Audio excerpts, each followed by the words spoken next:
Why choose a Sleep Number smart bed? Can I make my side softer? Can I make my side firmer? Can we sleep cooler? Sleep Number does that. Cools up to 8 times faster and lets you choose your ideal comfort on either side. Your Sleep Number setting. And now save 50% on the new Sleep Number limited edition smart bed. Plus free home delivery. Ends President's Day. Exclusively to Sleep Number store near you. Learn more at sleepnumber.com. I don't really look too far into the future. I just let things happen kind of naturally and hope for the best.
Welcome to the Dreams of Consciousness podcast. If you'd be so kind, would you mind introducing yourself? I'm Andy, and I'm the sole songwriter and frontman for the Scottish Caledonian metal band Saor. And how would you describe the music of Saor? I like to call it Caledonian metal, a mix of atmospheric black metal influences, folk metal influences, post metal influences, and also folk, Celtic, Scottish folk influences. Now, does Caledonian refer specifically to the Scottish region, or is there another meaning to it?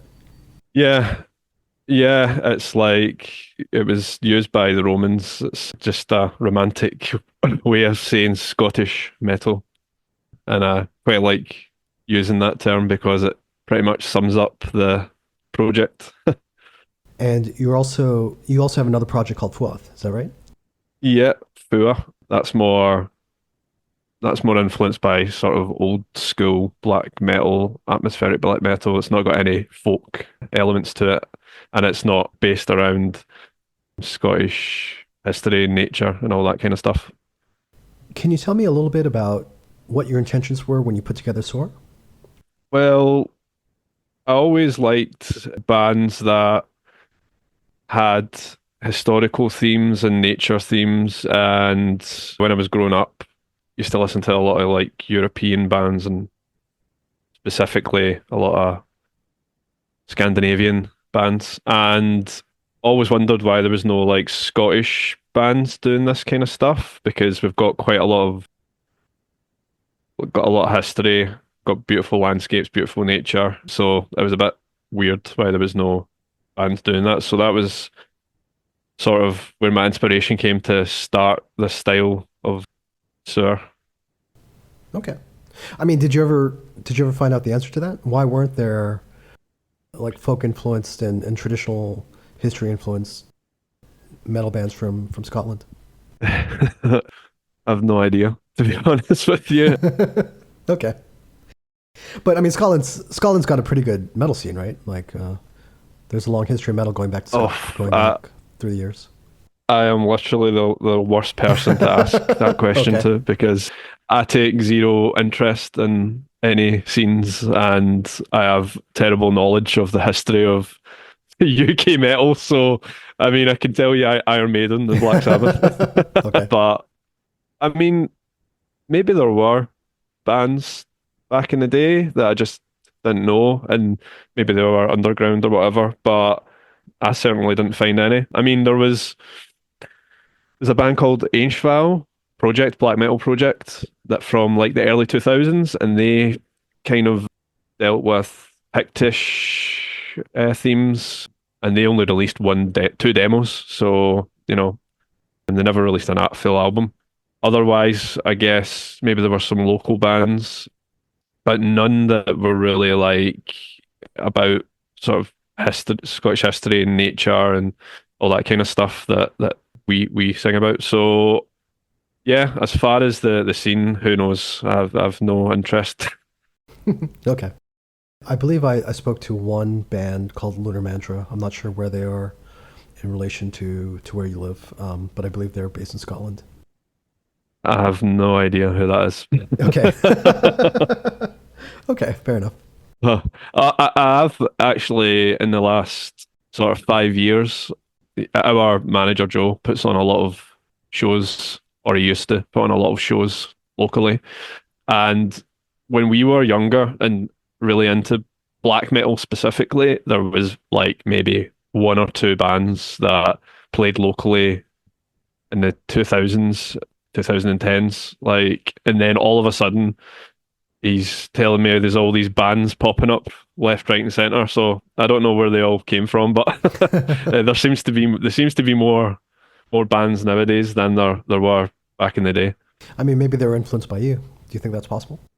I hope not. Yeah, maybe. I don't know. That's pretty cool if they were. But yeah, it's interesting to see there's a lot more bands. I guess that, on the internet and stuff, people meet. Yeah, it's easier to meet people and, meet like-minded music fans and stuff like that. So I guess it's kind of easier for people to start bands from different parts of the country and stuff like that. Yeah, back in the especially the 2000s when I used to go to concerts. I don't particularly go to many concerts anymore, but when I used to go to a lot of concerts, I would just go to see bigger bigger bands that were touring. I never really went to many underground black metal shows, unfortunately, even though I would have loved to back then. Sure. Do you consider Saor a solo project? Yes, because I started it as a solo project because I don't I used to play in like local bands in high school, and I played in a couple of bands after that, and I just don't like the idea of sitting in a studio with other musicians, like debating whose riff is better. Right, right, yeah. And what drum beats it's this, and do these lyrics fit, and do we like the artwork? And it's like everyone has to come to like the same conclusion, which, as you probably know, human history, it doesn't always work like that. So it's like, yeah, I have so many ideas going through my head. I've got so many musical ideas. I just decided, yeah, I'm just gonna go on my own. Here we are today, still going. 10 years. Well, when did I start? 10 years later, yeah. So, yeah, that's it. Yeah. So I've spoken with a few bands who went down the one man project route, and part of it seems to be a lack of people who understood their vision. Was that part of it at the time? Was there an issue finding people who understood what you're trying to do with this folk influenced Caledonian black metal? No, I just decided to do it myself, really. I had my own vision, and I feel if I let other people, I mean, I do work with like session musicians, guest musicians on the albums. I always like working with new people and letting them contribute to the album, but essentially it is a one man project. It's my vision. I write, 95% of the songs. I do all the guitars, I do all the drums, the vocals, the lyrics. So I don't think it was necessarily I couldn't find the people. I just didn't bother looking for them. And I'm just quite happy doing it myself. Also there's no constraints on what I do, because if you're in a band and you decide, look, we want to write this acoustic track, there's an acoustic track on the new album. I didn't have other bandmates going, oh no, we're not going to do that. We don't want to write an acoustic track. We have to write metal. Right. So there's that benefit of being a one man band, if you want to call it that. And also, I find when I was growing up and all the like black metal specifically I listened to, all the best bands were like one or two man projects. So Yeah. I guess that played its part in my decision as well. Yeah. I understand. As far as the collaborators that you find for your albums, is there a pool of talent? Are there a group of musicians that you like to work with? Or from album to album, do you seek out different musicians? It has been from album to album, there's been different musicians involved. I mean, I do like working with different people, but at the moment, we've got a really good live lineup. And we have Ella, who plays the tin whistles and the bagpipes. And she contributed to the latest album. And I can see myself working with her again in future albums. And Carlos, who played drums, he played drums on the new album Forgotten Paths and the Fua album too. So I have worked with the same people, but I don't really look too far ahead because things change quite a lot. We've had quite a turnover of live musicians in the past 10 years, 8 years, however long we've been playing live, just due to various things, work, life, falling out. So, yeah, I don't really look too far into the future. I just let things happen kind of naturally and hope for the best. And your collaborators come from different parts of Europe, right? Yeah, and I've worked with, on Aura, the album Aura, I worked with Austin from Panopticon as well. He played drums on that album. And on Becca played violin. He's from America as well. So not necessarily all European people. But yeah, mainly all European or UK people. So how does that work with with the live lineup, do you guys have to carve out some time for rehearsals before you go play shows? Not really. We played in Switzerland last year, and we flew out to me and Martin, the Scottish members, flew out to Switzerland and met the other guys, and we had like a 3 hour rehearsal, and that was about it. That's pretty much the only rehearsal we've had. The guys are coming over to Glasgow in 3 weeks because we've got the Amidst the Ruins album launch, and we're going to have a rehearsal of the new stuff. But apart from that, we don't really rehearse. I trust these guys 100% that they're really good professional musicians who've never let me down. And we also work online. We make them like rehearsal tracks to play along with and stuff like that. So we're all on the same page. So we'll have the order of the songs and, you know, a click track to play along with. So we're all on the same page so we don't like fuck up live. Sure.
I'd like to speak about your songwriting process a little bit. How does it start for you? Does it start on the guitar? Does it start with the riff? It's a hard question to answer. Couldn't tell you about previous songs because I have a terrible memory and I don't remember. But the new album, it was a mix of, yeah, some guitar riffs, some melodies I had in my head. Sometimes I would just pick a drum beat and then jam over it. The songs happen to just come about themselves. Like it's a natural process. I just let things happen, and then I'll come back to it a few weeks later. I'll have a listen to it, and then I'll change some things about. I take some things from other demos. It's just like, you build it up over time. Then I usually add vocals last, and I'll add all the kind of folk things and keyboards last. But yeah, it usually starts with like a drum beat, a guitar riff, a melody that I've got in my head. So yeah, that's kind of how I start the songwriting process. Do you use a DAW to help your composition? Yeah, I use Cubase, Okay. a really old version of Cubase. Too lazy to update it. Sure. But it works fine. Yeah. When do the themes for the songs come in? Do you have something in mind before you start writing, or do they come after the song is finished? A bit of both, I guess. For this album, I already had the idea of the album title, and I had a few other song names in my head, and I had a kind of rough idea of concepts for the songs. So yeah, and other times I can just write a song, and after it, I'll start working out the lyrics and the theme. So again, it can be either way.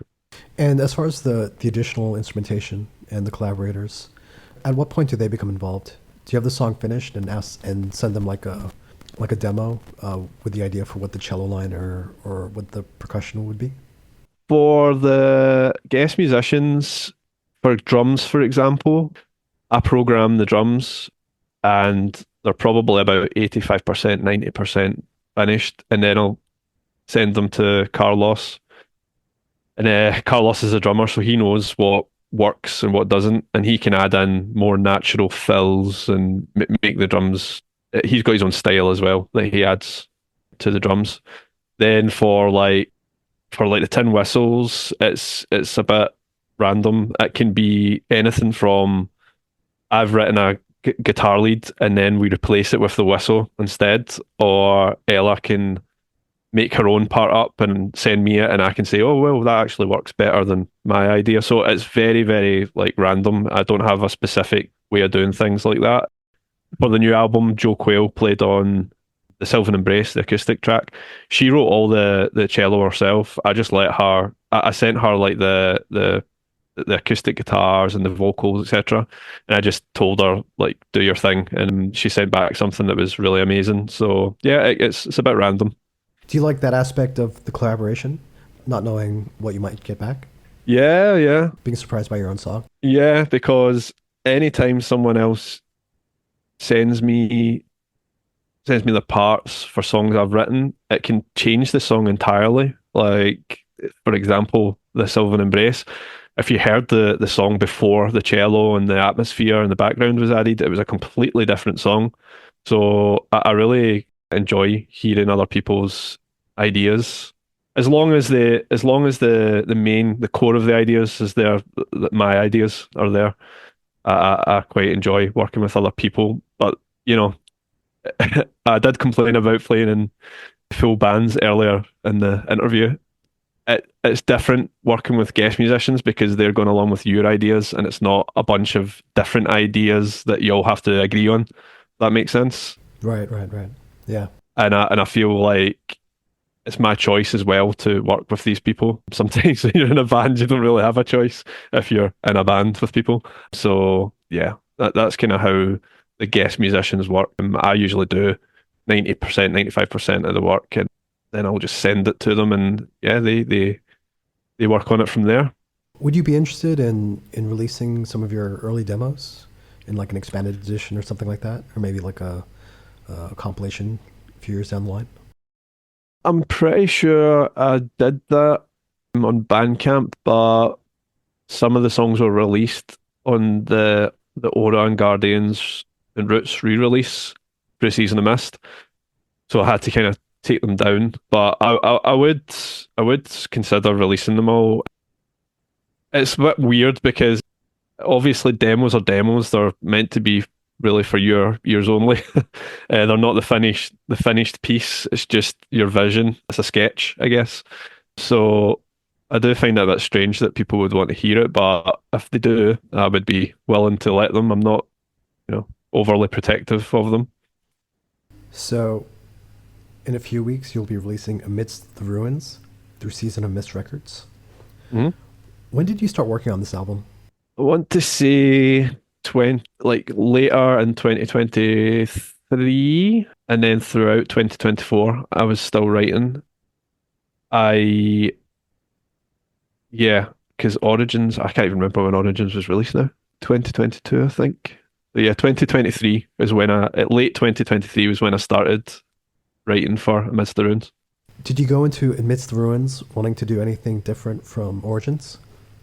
With Origins, I went into it thinking I'm going to do something different, as in making the songs a little bit shorter and a little bit more compact. And I went down a more pagan folk metal route rather than any black metal influence. Look, there is influences, but very little. And the production was a lot more polished and clean. So I went into that album thinking that, and then with the Amidst the Ruins, I feel it was a little bit more natural and things just were flowing a little bit more naturally.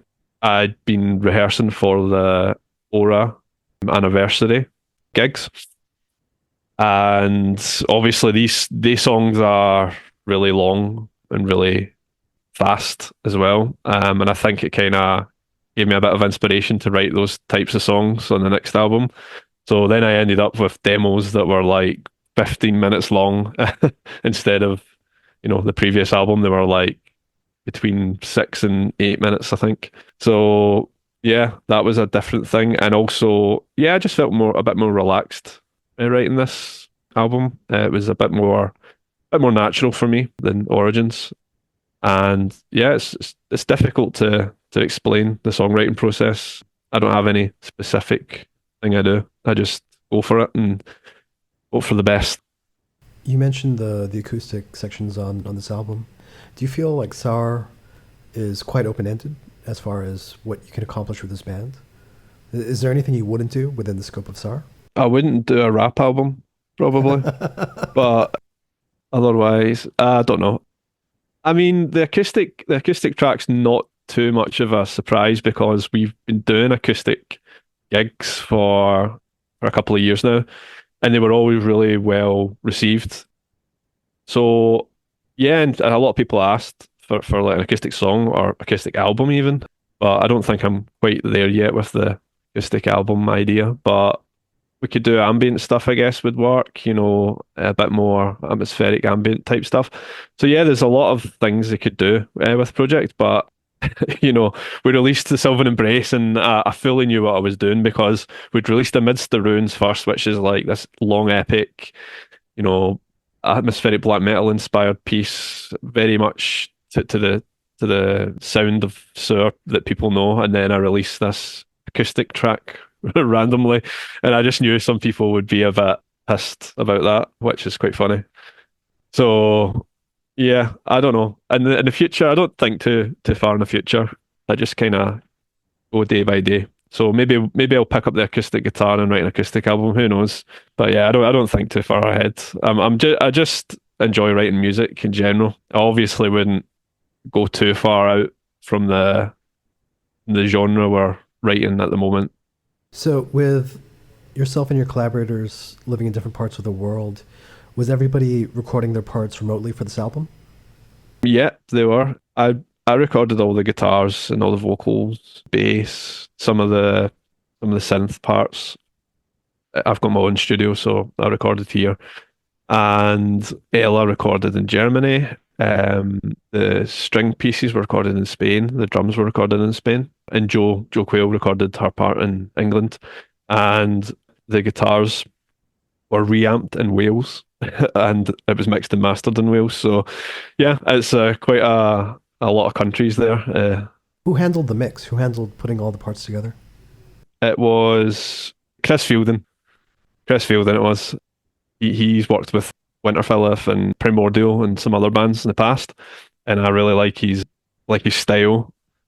And yeah, working with him was just really smooth, and he was really professional throughout the whole experience. So yeah, I would love to work with him again on the next album. It was really good. Was this your first time working with Chris? Yeah, this is my first time working with him. I'd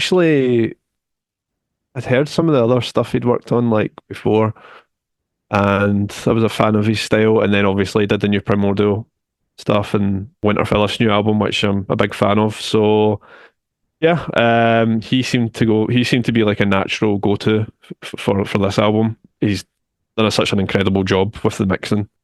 It's really, really to what I wanted, to what I envisioned. So yeah. When you say you're a fan of his style, what did you want him to bring to the sound of Saor, or to the sound of this album? I think it's important for it sound natural, and not too overproduced, but listenable, if that makes sense. I feel like for an album like Aura, for example, I just feel like the mix is not that great. And I guess it adds a little bit of charm to that album for people. But for me, I like a good production that you can hear everything in the mix. So he did that while also not having it as polished as Origins. Origins was extremely polished, and I wanted that. I'm not complaining about that. I wanted that style, but this one I wanted it back to a bit more natural, a bit more. I don't know what the word would be. A bit more natural, a bit more raw, but not raw black metal raw. I mean, just feeling and Maybe like organic or organic, yeah, or more organic sounds, but still well produced. And I think he really, really did a great job with that. So yeah.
The sound of Saor and the sound of this album is almost more of like a classical than like a traditional like rock or metal album. You know what I mean? Like there's so many peaks and valleys and so many nuances going on that you really needed somebody to really find the balance of everything that was happening. Yeah, definitely. And I think it would be a completely different album if someone else did it. He really, really got what I was looking for. And sometimes when you work with producers, they don't, and they just do their own thing and don't listen to you. So Yeah. yeah, he did a great job. I mean, for your style of music, it seems like you have to have a lot of faith in whoever's handling the engineering and the mix. Yeah, but the good thing with Chris is he would continually update me and send me new mixes like almost every couple of days. And I would I've got a chat with a live band and we would listen to the new mixes on different things. We'd to it on headphones, on phones and cars, like everywhere, just because you get different perspectives with different in different places and in different things. So yeah, it was a lot. It was quite a long process, but we got there in the end, and it was really good that he kept up to date with the mixing process. And he even would say if I had an idea, he would come back and say, "What if we do this instead?" So it was really really cool to have him working on it and have the other guys listen over it, so I have an extra pair of ears to listen to the mix. And at the end, I really don't like the mixing process, to be honest, because by the end, you're listening to things and I think you're just picking things up for the sake of it. You're like, oh, that guitar could be slightly low. And you're like, right, how many more times are we going to do this? Sometimes you just need to go, it's done, it's finished, just get it out. Yeah. So correct me if I'm wrong, but the mixing stages is where you heard how the other members' contributions sounded against what you had written originally, right? Yep, that's right. So, what were your feelings when you finally heard everything come together? I just thought it was a completely different album from the things that I'd recorded, from the guitars I'd recorded, bass. I heard the drums, the guitars, the bass, the vocals all together, and then when you add on Ella's parts, when you add on the strings, especially the strings. I mean, I'd heard some of Ella's demos along with the song, so I had a vague idea of how they would sound. But when you add those string parts in and Joe Quayle's cello parts and stuff, that just totally changed the whole dynamic of the album.